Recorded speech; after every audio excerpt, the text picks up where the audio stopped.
Bom, gente, vamos lá então. Nosso sétimo encontro desse último módulo e já vou falar para vocês como é que vai ser daqui por diante, tá? Na próxima semana nós vamos ter o último encontro aqui de conteúdo. A partir de 15 dias, de hoje a 15 dias, nós vamos começar a exercitar. A gente vai ficar várias quintas-feiras exercitando. A gente colocando em prática aquilo que a gente viu junto ao longo desse ano, particularmente nesse último módulo. É porque esse último módulo faz sentido depois dos dois primeiros, né? Então a gente vai praticar e vai tornar visível aos nossos olhos aquilo que a gente às vezes pode achar que é muito complicado. Então vamos lá, gente. A linha melódica. A gente está em pregação expositiva, a linha melódica.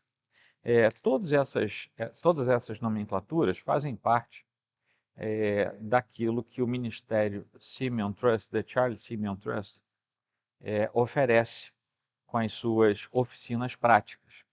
Então, são terminologias que nos ajudam a entender aquilo que a gente está fazendo. Tá? Linha melódica. O pessoal da música aí sabe bem o que é uma linha melódica, né?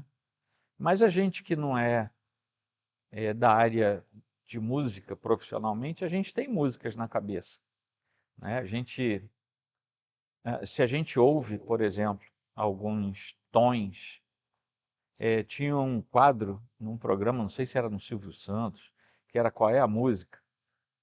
E eu acho, se não me falha a memória, nesse programa, que eu acho que eles tocavam 3 notas só, e você tinha que saber o que vinha pela frente. Isso parece que não funciona, mas funciona. Tá? A nossa cabeça ela guarda trechos que a gente de uma melodia inteira e a gente chama isso de lembrete musical, né? E a linha melódica ela é em cima disso aí. O que a gente vai ver nesse princípio? É que os livros da Bíblia, cada um deles tem uma linha melódica. O que é a linha melódica de um livro da Bíblia? Meia dúzia de tons, lembra do qual é a música? Que se a gente ouvir, a gente vai fazer uma referência para o texto inteiro. E a gente tem como descobrir essa linha melódica? Tem. É isso que a gente vai tentar ver essa noite, tá bom? Então, tem um tema único que passa pelo livro e esse tema é o que vai nos orientar. A partir dali, a gente sabe que tudo que o autor falou dentro daquele livro tinha como base essa, vamos dizer assim, essa espinha dorsal que a gente chama de linha melódica, tá? Então a gente tem um texto específico que a gente vai lidar com ele de forma melhor se a gente entender o que está por trás dele, né?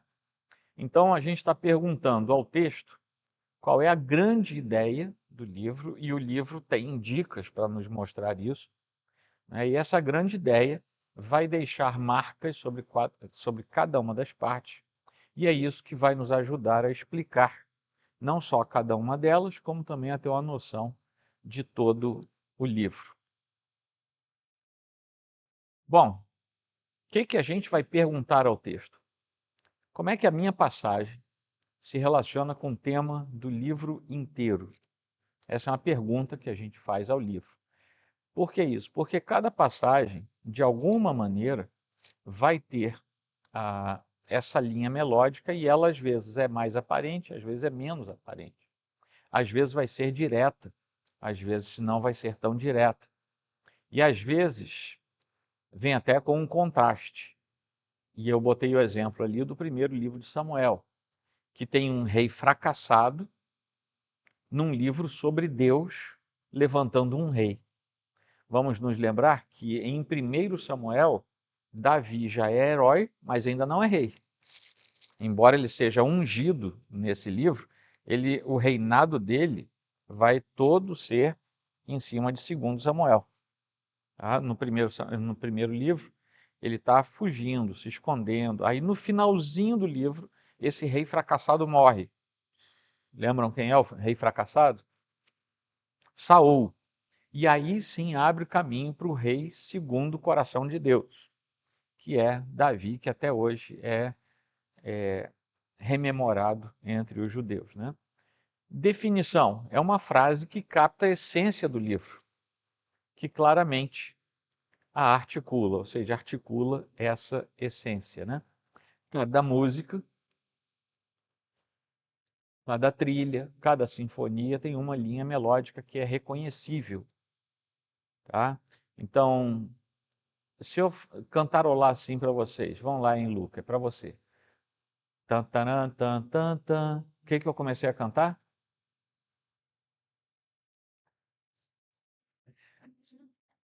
Valeu, Dona Maria. Agora, alguém lembra do comecinho da música do Poderoso Chefão?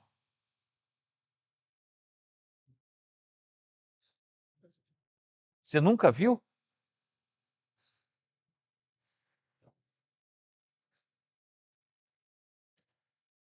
Como é que é o refrão?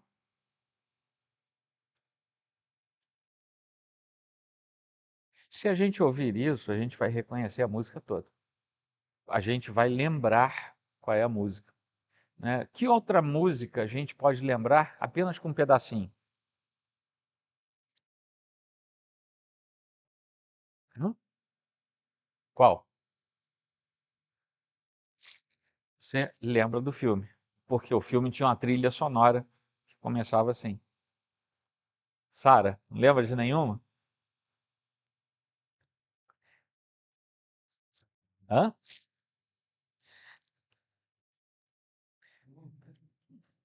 Vamos lá, vamos lembrando aí, porque isso faz parte do nosso exercício aqui.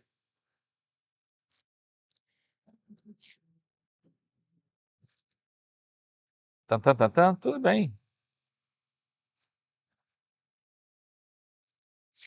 Tan, tan, tan, tan. Qual é? Eu acho que era a nona. Vamos ver. Deixa eu botar aqui. Nona. Ó, alguém reconhece? Vocês estão precisando ir mais ao teatro, hein? Esse é o comecinho da nona. Deixa eu ver aqui o que é mais. Ó, qual é? I'm singing in the rain. É, cantando na chuva. Ó, aqui. O Poderoso Chefão. The Godfather. Deixa eu ver aqui o que é mais. Esse é o pedaço mais conhecido. E no final vou mostrar mais essa aqui para vocês. Essa é a minha música preferida. É a Ária na Corda de Sol, que são apenas 3 minutos e meio dentro de uma peça de 1 hora e pouca, quase duas. Mas esse é o pedacinho mais conhecido. Eu já falei para a Rafaela, ela fica por conta com isso, que é para ela ensaiar bem. No meu sepultamento não quero ninguém falando, só toca isso e desce. É muito bonito, né? E pensar que esse cara compôs para a glória de Deus, que eram todas as composições de Bach. Bom, o que eu queria mostrar para vocês aqui com essa brincadeira? É que a gente guarda alguns trechos melódicos na nossa mente e a gente reconhece a música toda, né?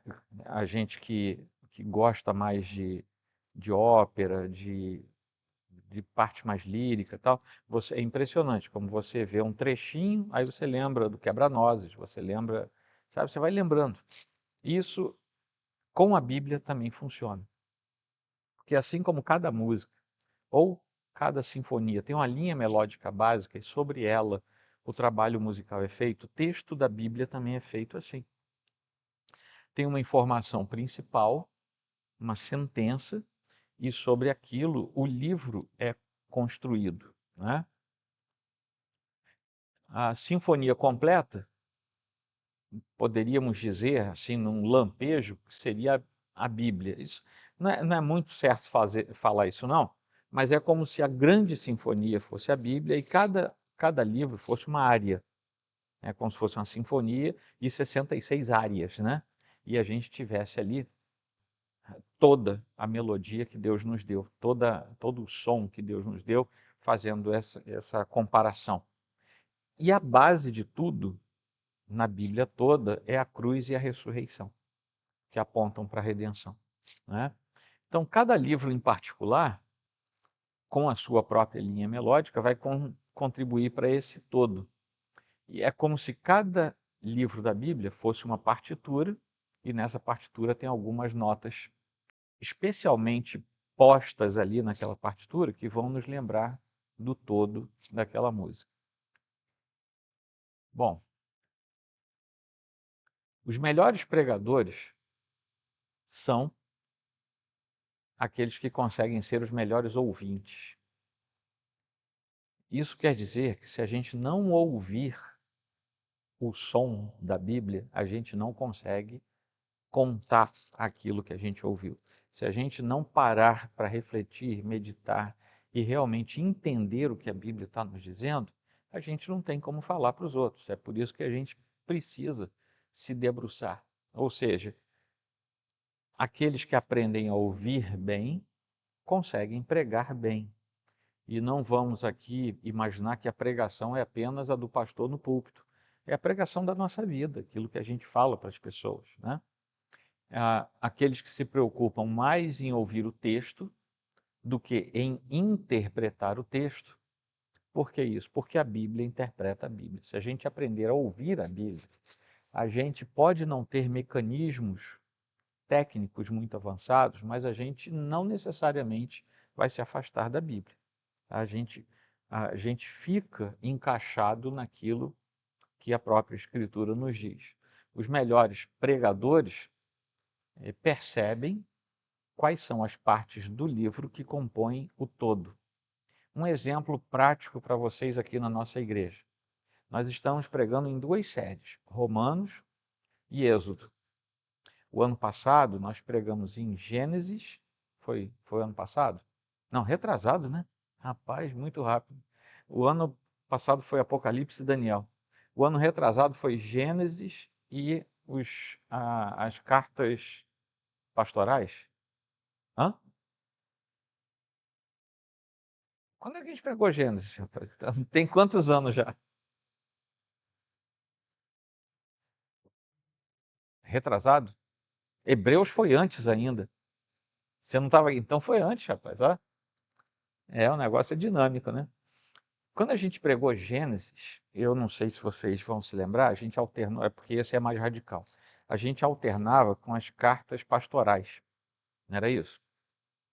As cartas pastorais a gente trabalhava curtos, trechos mais curtos. Gênesis teve sermão que eu preguei com 2 capítulos e meio. Qual é o primeiro exercício que eu tenho que fazer quando eu prego num trecho muito longo? Descobrir o que está por trás. Porque senão eu não tenho como pregar 2, 3 capítulos num só sermão se eu quiser falar dele todo. Não tem como, eu tenho que pegar o ponto principal, dali desembocar em 2 ou 3 pontos para poder falar daquela história toda. Gênesis tem um fator positivo, que tem histórias.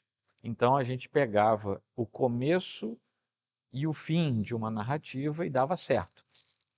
Mas é muito mais difícil pregar num trecho longo do que num trecho mais curto. Por causa disso, exige muito da gente essa reflexão aí. Tá? Ok. Quais são as estratégias que a gente pode usar para descobrir a linha melódica do nosso texto, do nosso livro, né? Vamos lá, algumas estratégias. Bom, vamos lá, vocês me falem primeiro, o que vocês acham? Eu peguei, vamos chutar aqui, eu peguei o livro de Josué, só para a gente imaginar um livro da Bíblia. Não, vamos pegar um mais curto. Hã? Judas, não, aí é exagero. Vamos pegar o Evangelho de Marcos, tá? Que é dos evangelhos é o mais curtinho. São 16 capítulos. Então vamos lá. A gente vai começar a ler Marcos. eu quero descobrir o que é que Marcos fala. Nós não vamos chegar aqui a essa conclusão. Mas o que que a gente pode fazer nesse momento para chegar a ouvir a linha melódica de Marcos? O que que vocês acham? O que a gente pode fazer? Tá prestando atenção, né? Isso, lê o começo e lê o final. O que mais que a gente pode fazer? Tipo assim, você lê o primeiro e o último capítulo e vê se pega alguma coisa ali. O que mais? Eu acabei de falar, palavras em repetição. Você tem que ouvir, né? Primeira coisa, você tem que ouvir o texto. Como é que você faz para ouvir o texto? Marco já morreu? Como é que você faz? Como? Lê o livro de uma vez só, tem que ler o livro. E como é que você faz para ouvir o livro? Hã? Cid Moreira. É uma possibilidade, isso é bom, viu? Você põe um áudio, aquele livro YouVersion, você tem áudios ali, você lê e ouve, que você capta bastante coisa. É isso, a primeira coisa para a gente ouvir o texto é ler em voz alta. Você lê em voz alta, automaticamente você está lendo e está ouvindo. Então, olha só, lê o livro todo, lê começo e fim, lê em voz alta, contrata o Cid Moreira. O que mais que a gente pode... Hã? Palavras repetidas. Quantas vezes você vai ler o livro? Quantas vezes você vai ler o livro? Mais de duas. É isso mesmo. Se você leu uma vez, você tem um apanhado geral. É a partir da segunda, terceira leitura que você começa a prestar atenção em algumas coisas. Quantas vezes você acha que o coitado do pastor de vocês lê um livro antes de começar a pregar? Várias vezes, muitas vezes. E tem alguns livros que, por uma questão pessoal, eu leio algumas vezes por ano. Eu leio 2 Timóteo várias vezes por ano, porque é o livro de maior instrução para pastores que tem na Bíblia. Eu leio várias vezes por ano, cada vez eu estudo e cada vez descubro coisa. Então, memoriza também. Uma coisa que a gente pode fazer hoje, mas aí exige um trabalhinho, é ler sem formatação. O que que é isso? É você conseguir um arquivo, desses de Bíblia que você acha na internet, você pega ele, põe, cola lá no seu Word e tira tudo. Tira versículo, tira subtítulo, tira tudo. Hã? Já tem Bíblia assim? Ah, tá vendo? Gesiel tá por dentro de tudo. Depois dá a dica aí. Gente, ler sem formatação é ler como o texto foi escrito. Capítulos, versículos, subtítulos, isso tudo é um recurso que é muito útil, claro, para a gente se localizar, mas isso é tardio, isso tem 1000 e poucos anos. Até então ninguém lia assim, né? Era um texto corrido, tá? Dividido apenas nos parágrafos, mas não tinha. Então isso também é útil. Outra coisa, agora sim vou botar aqui. Olha lá, ouvir o texto numa boa leitura, né? Aí o Cid Moreira aí do Gesiel. Ler o livro de uma só vez, ler em voz alta, ler e reler o livro inteiro, ler sem formatação, sem capítulos e versículos. Depois, se alguém quiser, pode falar com o Gesiel, que ele tem uma comissão aí para isso. Escrever o texto à mão. Gente, isso é muito bom. E não é no computador, é à mão. Eu não sei se vocês sabem, a gente hoje usa computador para tudo. Mas escrever no computador não ajuda você a memorizar, a guardar. Só quando você escreve à mão, é mecânico, tá? O que mais, gente? Identificar os altos e baixos da melodia. A declaração de propósito, você às vezes encontra no começo e no final, às vezes é num lugar isolado, né? Na quinta passada a gente falou de Judas, né? Qual era o propósito de Judas? Olha, eu queria me alegrar com vocês por tudo tá, mas eu tive que parar tudo, tal, para exortar vocês. Então ele ali já declara. Ali ele já declara qual é o propósito dele. É como Lucas declarando para que ele escreveu o Evangelho e depois para que ele escreveu Atos dos Apóstolos, né? E aí então as frases e ideias que se repetem, isso também é muito importante. Eu acho que eu vou abrir lá na frente. Alguém pode pegar uma Bíblia dessa aí para mim, por gentileza? Obrigado, Lucas. Vamos abrir lá em Romanos 1, 5. Eu acho até que a gente vai abrir depois aqui no slide lá da frente, mas vamos fazer logo isso aqui. Romanos, capítulo 1, versículo 5. Aí põe o dedinho aí e vai para 16, 26.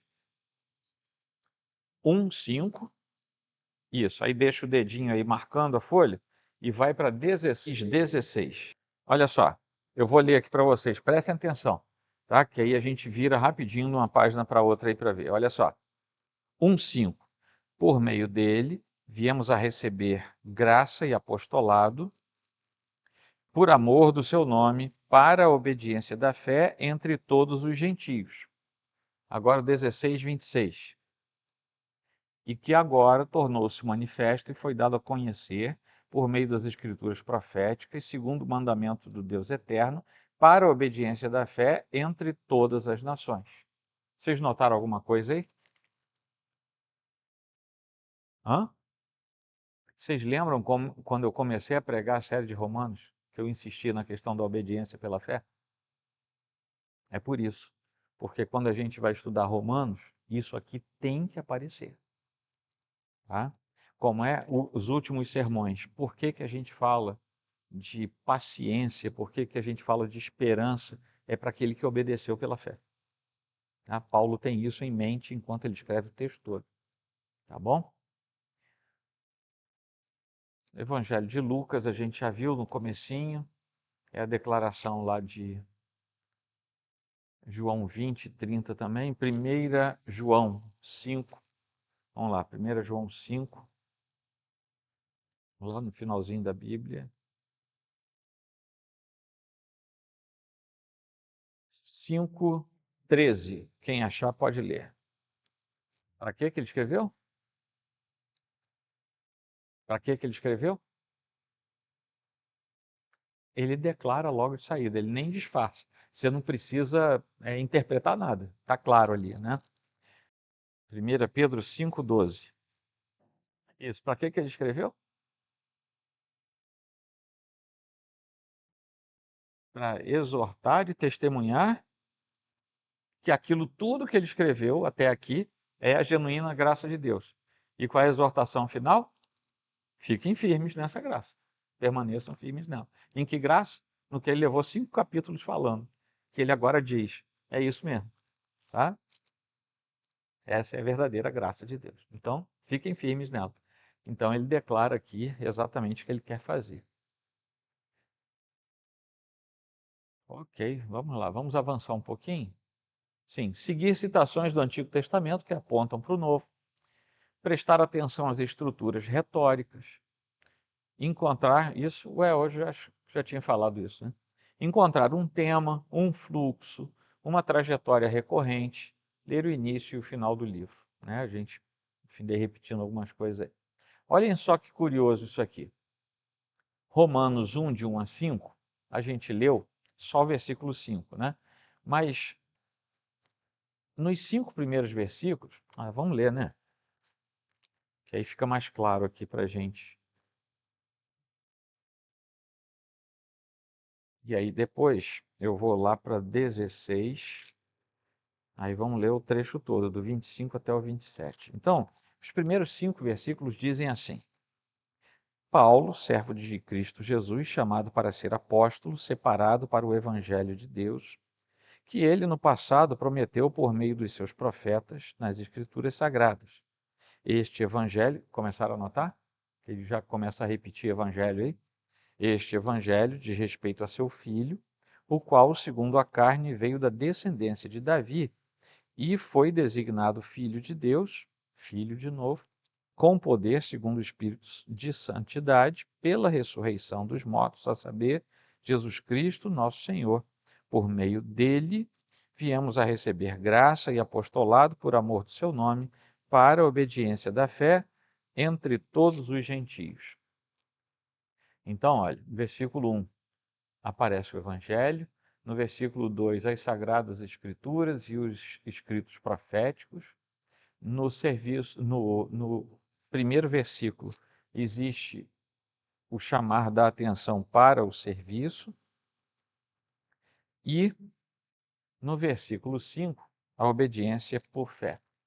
Vamos lá para o 16, aí eu vou ler do 25 ao 27. Olha só, são exatamente os primeiros e os últimos versículos de Romanos. Agora prestem atenção para ver se vocês conectam com alguma coisa daqui, dessa tabelinha aí, tá? Ora, ao Deus que é poderoso para confirmar vocês segundo o meu evangelho e a pregação de Jesus Cristo, conforme a revelação do mistério, guardado em silêncio desde os tempos eternos, e que agora tornou-se manifesto e foi dado a conhecer por meio das Escrituras proféticas, segundo o mandamento do Deus eterno, para a obediência da fé, entre todas as nações, a este Deus único e sábio seja dada glória, por meio de Jesus Cristo, para sempre. Amém. Vocês conseguiram conectar alguma coisa do final com o primeiro, com o começo? O que seria? O Evangelho, eu dei a dica, né? Na hora que eu fui ler aqui, eu... Hã?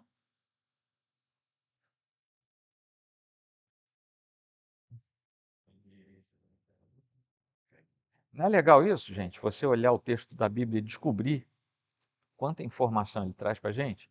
Vamos lá, vou passar aqui a tabelinha agora lá do final de Romanos, hein?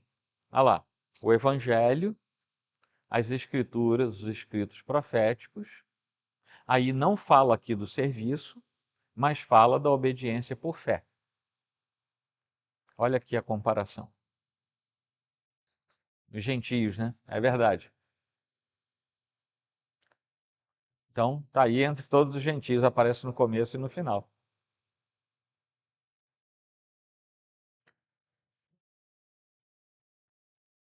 Não, é todo mundo, mas aí já incluindo os gentios. Isso. É. Não é legal isso, gente? Então, Paulo entrega o ouro aqui. Mas aí, abram aí no capítulo 10. Romanos, capítulo 10. E leiam o versículo, leiam todo mundo junto aí, em voz alta, o 16 e o 17. 16 e 17, vamos lá? O que ele está falando aqui? O começo, o Evangelho, as Sagradas Escrituras e a obediência por fé. Né? Está falando dos gentios também. No final, o Evangelho, ou seja, era onde ele queria chegar, começo, final, onde ele chegou. Como é que ele queria chegar nisso tudo? Pela pregação, para que houvesse obediência pela fé. Aí ele vai lá para o final e diz, chegamos a esse ponto. Como? Absorvendo a pregação e sendo obedientes pela fé. Como? Sendo diferentes daqueles do passado, que não obedeceram. Vocês leram o versículo 16, mas nem todos obedeceram ao Evangelho. Deu para entender? Então, no meio do livro, certinho, tem 16 capítulos, então ali pela meiuca do livro, ele diz, olha, tem um perigo nisso aqui, que é a gente ouvir o Evangelho e não obedecer. Então, prestem atenção, porque eu estou escrevendo essa carta para que o Evangelho chegue a vocês, baseada nas Escrituras, naquilo que Deus nos deu, para que todos ouçam, todos os gentios, todos os povos ouçam, mas vocês vão ter que obedecer pela fé, senão não vai funcionar. Aí ele vai lá para o final e diz, conseguimos isso, mas no meio ele faz uma advertência para a mesma igreja. E ele diz, olha, teve um tempo em que as pessoas ouviram as Escrituras, e olha que não era nem todo mundo, era só o povo de Israel, e não obedeceu. E por causa disso, não chegaram onde vocês vão chegar. Capítulo 16. Tá? Então, se a gente fosse reduzir Romanos a uma informação, seria essa. Aqui, ó. Podemos dizer que Romanos fala explicitamente do Evangelho. A conexão clara com os escritos proféticos torna a pregação cristã consolidada nas leis de Deus e o Evangelho faz todo sentido. Ainda não temos a linha melódica, nós temos algumas notas. Tan, tan, tan, tan, tan. Lembram de onde é essa? Tan, tan, tan, tan, tan. Vamos lá, até o final vocês descobrem.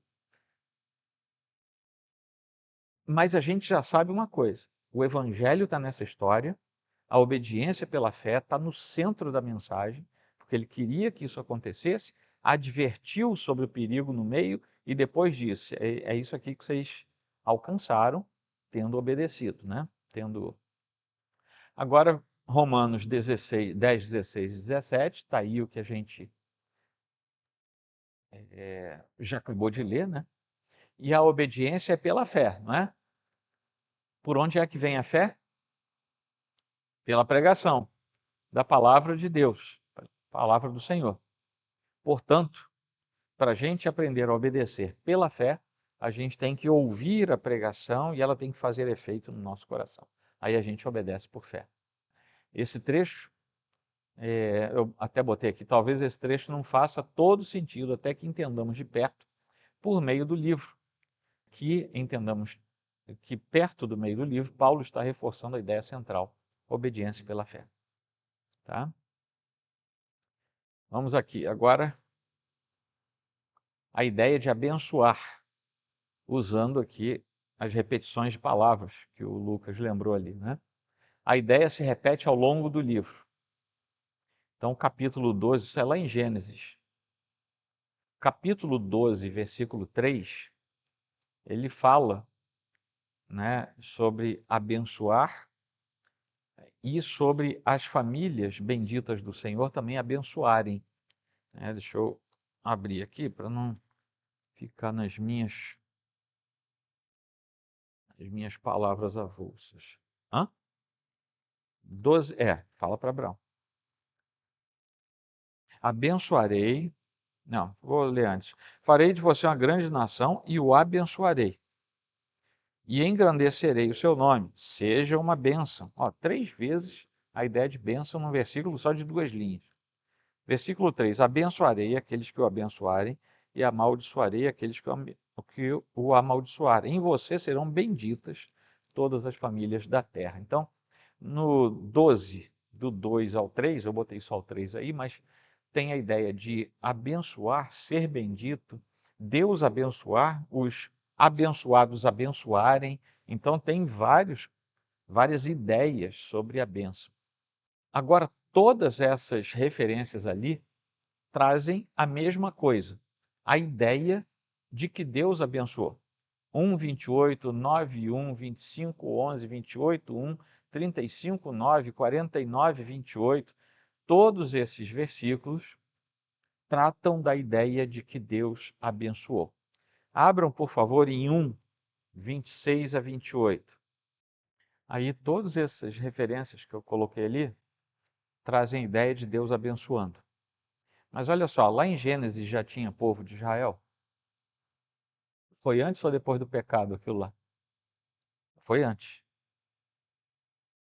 Esse, vamos dizer assim, era um projeto para toda a humanidade. Aí a humanidade pecou. Deus não deixou de abençoar. Aí ele chamou 12:3, ele chamou Abraão, que já andava com ele, e disse, agora eu vou te abençoar. E tem outra coisa, em você todas as famílias da terra serão abençoadas. E tem um monte de referência em Gênesis falando sobre bênção. Aí aparece, ali no comecinho, no chamado de Abraão, aparece a formação do povo de Israel. Gênesis inteiro mostra Israel sendo estruturado. Até que no final do livro, Israel já existe. E aqui sim foi onde eu errei, não é 49:18 não, é 49:28. Vejam bem o que diz o finalzinho do livro. São estas as 12 tribos de Israel. E é isto o que lhes falou seu pai quando os abençoou. A cada um deles abençoou, segundo a bênção que lhe cabia. Qual é a história de Gênesis? Deus chama o homem e derrama bênção sobre ele. O homem rejeita a bênção. Deus não volta atrás e chama um povo para sobre ele derramar bênção, colocar bênção. Passa o livro todo falando de abençoar. O povo que ele chamou do nada. Era um sujeito sozinho, era só Abraão. Quando chegamos ao capítulo 49, já teve um monte de história. O clã já ficou largo. E quando eles entram no Egito, já são considerados uma nação pequena, mas já era uma nação. Qual é a conclusão do livro? Deus cumpriu a sua palavra, ele abençoou o seu povo. E a partir desse povo, que manteve sobre si a bênção de Deus, a partir dele, a promessa feita a Abraão se cumpre. Porque pela posteridade da bênção de Israel, sobre Israel, veio o Salvador. E todas as famílias da terra podem ser benditas do Senhor, como foi a família de Abraão. Isso está passando por Gênesis inteiro. Tudo aquilo ali está falando de bênção. Então, o que a gente descobre? Na grande melodia de Gênesis, tem uma nota que se repete. Bênção, bênção, bênção, bênção. Tá? Ok? Um homem pôs tudo a perder, Adão, mas por meio de um homem, Deus abençoa todos os povos, Abraão. Ainda não temos a linha melódica, mas sabemos que a bênção de Deus, de modo imerecido e representativo, está no centro da mensagem. Ok, gente? O que o Novo Testamento diz sobre algum livro ou passagem do Antigo Testamento? Será que a gente pode se perguntar, por exemplo, sobre o que nos fala o livro de Êxodo? Vocês já pararam para prestar atenção? A gente está pregando em Êxodo. Nós podemos dizer que ele fala de libertação, de salvação. É o caminho da escravidão ao livramento. Eu tenho um livro muito antigo lá em casa, até em espanhol ele. O título dele é O Evangelho no Êxodo. É um livro belíssimo, porque são 20 capítulos. Ele não é assim, um capítulo não corresponde a um capítulo de Êxodo, né? Cada capítulo do livro. Mas ele vai pegando pontos e vai mostrando como o livro de Êxodo é o Evangelho no Antigo Testamento. E a gente pregando agora dá para ver como Deus trata da questão da libertação, como a escravidão é dolorosa, como o pecado faz mal, como o peso da mão de Deus contra o pecado é terrível. Tudo isso aparece em Êxodo. E isso vai se tornar claro e evidente lá no Novo Testamento, né? Vamos ver aqui. Vamos abrir aqui? Gesiel, pode abrir Lucas 9:31? Irmã Maria Mata, 2 Coríntios 3, de 7 a 13. Irmã Maria Oliveira, Hebreus 3, 3. E a gente vai ouvir pensando o seguinte: como é que essas passagens falam do livro do Êxodo? O que tem de comum aí nas leituras? Todas elas apontam para o mesmo livro e todas elas apontam para o princípio da glória. No Novo Testamento, a palavra glória se repete e nesses contextos aí se repete, mas apontando para a narrativa lá de trás, do Antigo Testamento. Lá no Êxodo, a palavra glória aparece pelo menos em 13 referências diferentes. Então, olha só, os autores do Novo Testamento tinham um profundo conhecimento do Antigo Testamento e eles destacaram esse princípio. Qual é a ideia? É que isso não se refere apenas aos atos de Deus, mas ao próprio Deus. Inclusive no texto ali de 2 Coríntios, tem uma advertência velada ali. não mexe com as coisas de Deus de qualquer jeito, porque um dia a sua hipocrisia cai. Né? Porque a gente lê lá no Antigo Testamento e a gente acha que Moisés era um sujeito muito humilde. Ele botava o véu para não espantar as pessoas com o brilho do seu rosto. Na verdade, Paulo está dizendo o contrário. Ele sabia que o brilho ia desaparecer, ele botava o véu para ninguém saber que já tinha desaparecido. Então ele aí está acusando Moisés de ser hipócrita. Né? O grande herói nacional era, na verdade, um hipócrita, mas Deus não. A glória de Deus é mantida. Né? Então, um povo que deixa de construir cidades para o faraó a fim de construir um tabernáculo para o seu Deus. Esse povo vai sair da escravidão para experimentar a presença da glória de Deus. Quando vamos ao Novo Testamento e vemos o que os autores pensavam a respeito do Antigo Testamento, podemos ter mais informações. Então, a gente ainda não tem a linha melódica de Êxodo, mas isso contribui muito para descobrir o princípio da glória de Deus. Agora, João 20, de 30 a 31. É a declaração de propósito do autor. Né? Se a gente tivesse uma pauta, quais seriam as notas, né, que a gente poria ali? Na verdade, fez Jesus diante dos discípulos muitos outros sinais que não estão escritos neste livro. Que livro? O Evangelho de João, que ele estava escrevendo. Estes, porém, foram registrados para que creiais que Jesus é o Cristo, o Filho de Deus, e para que, crendo, tenhais vida em seu nome. Vamos chutar aqui um pouco? Alguém pode ler João 1,4? Para que ele escreveu o livro? Para que, crendo, tenhais vida em seu nome. 1,7. Aproveita aí, irmã Maria, na mesma página aí. Olha o finalzinho ali. Crendo, tenhais vida em seu nome. Para que creiam. 1,12. Aproveita que está aí. 2,11. Com este deu Jesus princípio a seus sinais em Caná da Galileia. Manifestou a sua glória e os seus discípulos creram nele. Vamos avançar aqui. 3,16. Para que todo que nele crê não pereça, mas tenha vida eterna. Olha aí. Disse-lhe Jesus, a exposição do que vem do próprio Senhor. 4,16. 4,25. Eu sei, respondeu a mulher, que há de vir o Messias. Aí no 29, será este, porventura, o Cristo? No 36, entesoura o seu fruto para a vida eterna. E no 39, muitos samaritanos daquela cidade creram nele. No 41, muitos outros creram nele.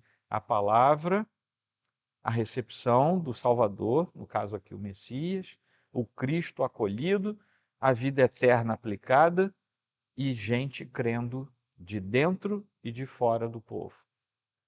Isso só naquela narrativa ali da mulher samaritana.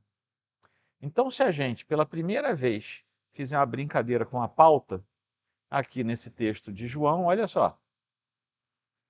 Sinais é uma palavra que se repete várias vezes no livro todo. Vida se repete muitas vezes. O fato de crer, né, eu botei aqui já declinado, mas crer aparece muitas vezes. E Cristo muitas outras vezes. Por que que isso é desse texto?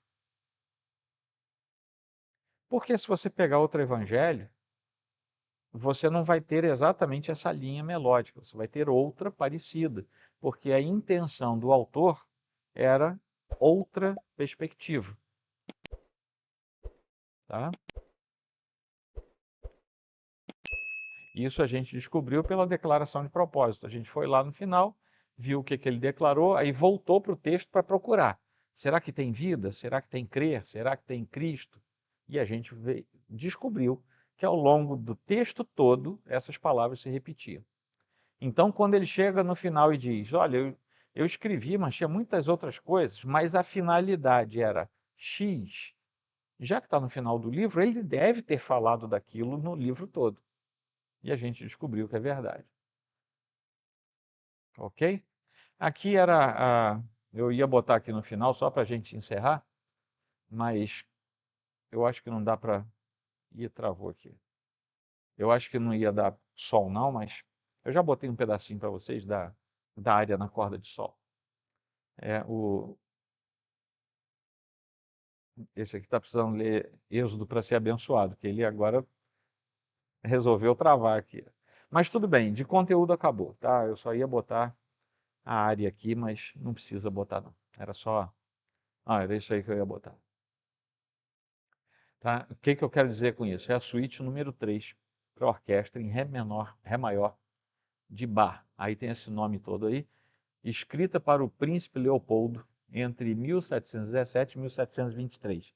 Dessa música inteira, a gente guarda só uma área, que dura 3 minutos e meio, mais ou menos, que é aquele pedacinho que eu botei para vocês. É só o comecinho. Então, é só para a gente se lembrar. Quando a gente ouve um trecho, a gente se remete ao todo, mesmo que a gente não conheça o todo. Tá? Mas a gente fica impregnado pelas informações mais básicas. Tá? Então, a linha melódica é parecido com qual é a música, só que buscando verdades de Cristo na sua palavra. Ok? Pergunta? Informação?